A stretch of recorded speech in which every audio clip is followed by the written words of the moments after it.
anti-sakit center sa iyo.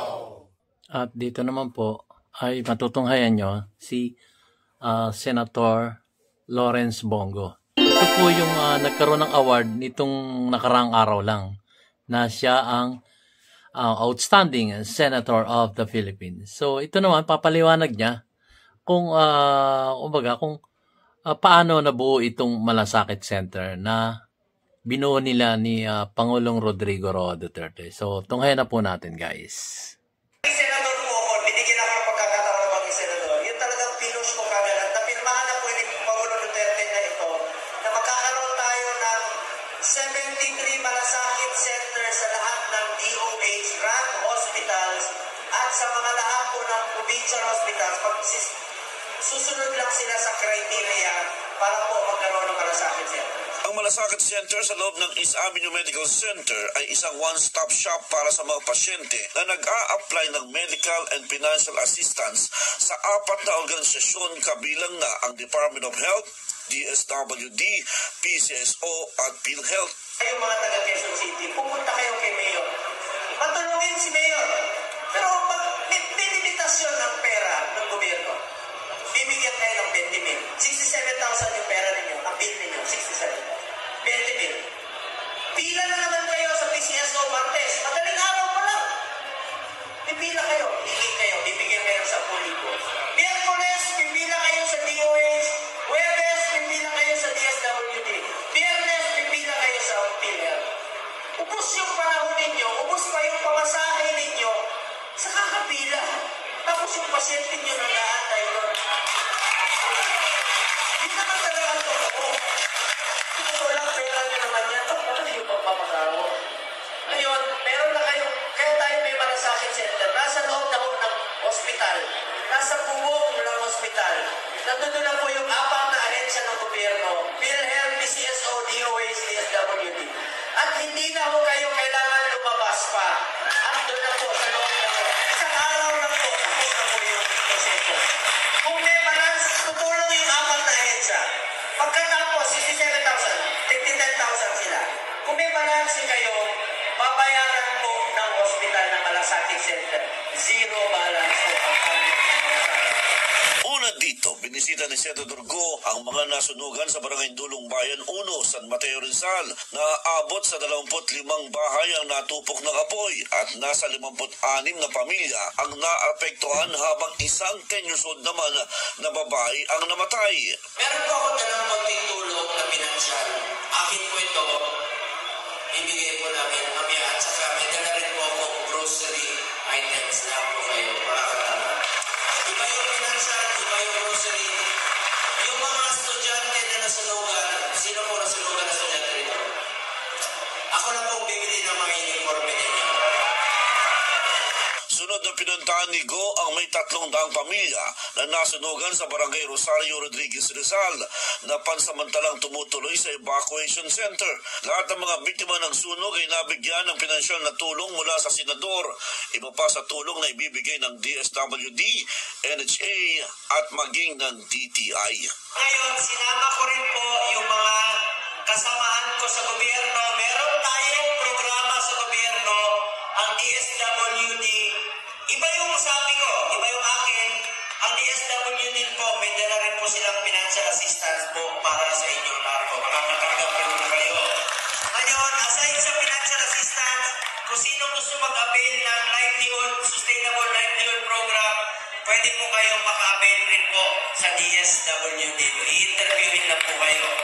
Ngayon, ang DTI, maraming na-explain na po sa inyo, may programa rin po kami sa gobyerno, tayo, sa gustong magtinda. Halimbawa, sari-sari store, bibigyan ko kayo ng pagtinda po. So, ang problema, hindi po kayo pwedeng lahat magsari-sari store kasi wala nang bibili kung pareho kayo magtitinda. Chong Manlapas, Raji Inquirer 990, payang nagtatanong Po guys, so natunghayan nyo, hindi lang Malasakit Center yung kanyang pinagtutuunan ng pansin. Even yung mga nasunugan. So, mga nasunugan, pinupuntahan niya talaga. Lalo't yung local government ay lumapit sa opisina niya, talagang gagawan niya ng paraan yun. Napakaganda. Napakaganda po. Natunghayan nyo yung mga binisita niya. Tinulungan niya, pinansyal, relief goods, at may kasama pang livelihood program galing sa DSWD. Di ba? Napakagaling. Kaya ito talagang yung award niya noong nakaraang araw na Outstanding Senator of the Philippines, talagang para sa kanya yon. Talagang tumutulong sa mamamayang Pilipino. Mahirap ka man o mayaman, huwag niyo po sabihin na lahat na nasunugan doon sa lugar na yun ay puro mahihirap. Meron ding mayayaman doon. So, walang pinipiling tulong na ibinibigay ang ating butihing Senador Lawrence Bongo. So, tunghayan pa natin yung isang video niya tungkol dito sa Malasakit Center. Ito naman po ang matutunghayan natin ng isang OFW.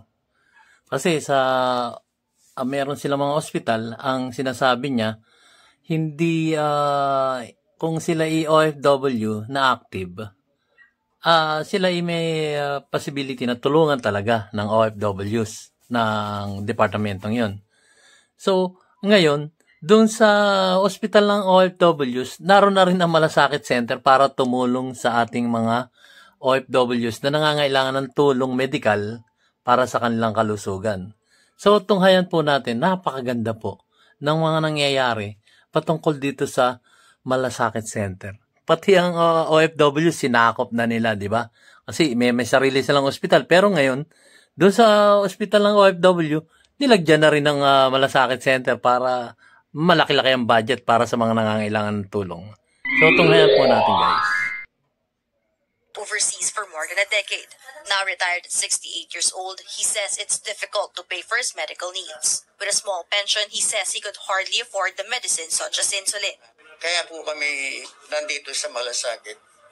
Yun po ang quote ng OFW, pagka wala ka na, wala na rin po. Tulong na lang ng government ang kailangan namin. The Labor Department says services at the OFW hospital are free for overseas Filipino workers and their dependents. Sa ngayon po, ito po ay open for qualified overseas Filipino workers and their dependents. Even po hindi na sila active, kinikater po natin kasi syempre po, pag dumating na po sa door ng OFW hospital, we have to attend to them also. If the hospital cannot afford to provide services for free, social workers from the Malasakit Center, a one-stop shop for medical and financial assistance, will help indigent OFWs request for support from the Health Department, PhilHealth, Social Welfare Department, and the Philippine Charity Sweepstakes Office. Labor assistance serves up to 1,000 people per month. The Health Department says the one-stop shop facility will help OFWs receive assistance. Ang ating mga OFW, sila po yung heroes natin, and sila po kailangan nila ito, not just for them, but also for their dependents. Ang Malasakit Center kasi will be providing them yung ease po, yung tulong sa financial burden, especially kapag sila ay nagkakasakit. Ayun, Migrant galing. Workers Secretary Toots Oplis said they aim to expand the services provided by the OFW hospital, including those for cancer and dialysis patients, and establish an OFW wing in other hospitals. Of the rank-and-file employees of the Public Attorney's Office. On October 9 to 11, 2023, at the Philippine International Convention Center, given this day of October in Pasay City, Philippines. Signed by Dr. Persido V. Rueda Acosta, DSD, Chief Public Attorney.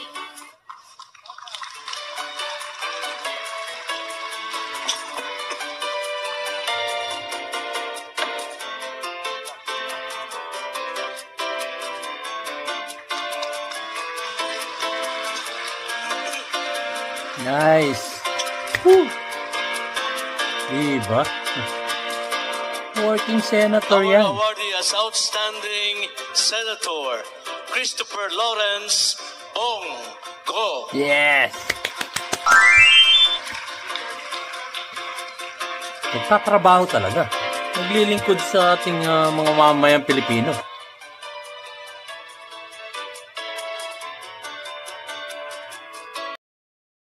So guys, yun po. At natunghayan nyo na ang ating butihing senador Senator Lawrence Bongo. Si Christopher Lawrence Bongo. Napakagaling po, di ba? Marami siya nagagawa. Hindi siya yung taong nakaupo sa Senado at tinutubuan na ugat. Siya po ay tumatayo sa kanyang bangko para magbigay ng tulong sa ating mga taong bayan, sa mamamayang Pilipino dito sa Pilipinas. Diba? Napakaganda. So, yun lang po guys. At maraming salamat po sa inyong panonood. Maraming salamat po sa aking mga viewers, sa aking mga subscriber. At sa muli nating pagkikita dito sa aking YouTube channel. Thank you very much. Maraming salamat po. Sheshe. Shukran. Guys, may pahabol lang po ako. At may announcement ako. Ay, teka. Nasaan yung aking... Ito. Ay. Kuha ko na yung sombrero dito. Ay, ano na? Ayan. Oh. Ayan. Wow! Ayan guys. So guys, gusto ko lang sabihin sa inyo na bukas po merong live telecast ang ating butihing Pangulong Rodrigo Roa Duterte. Exclusive po ito sa SMNI Media. So yun lang po guys, pinahabol ko lang po sa inyo. So kita-kita po tayo doon. Salamat. Thank you. Sheshe. Arigato. Shukran. Sige po. Pahabol lang po yan.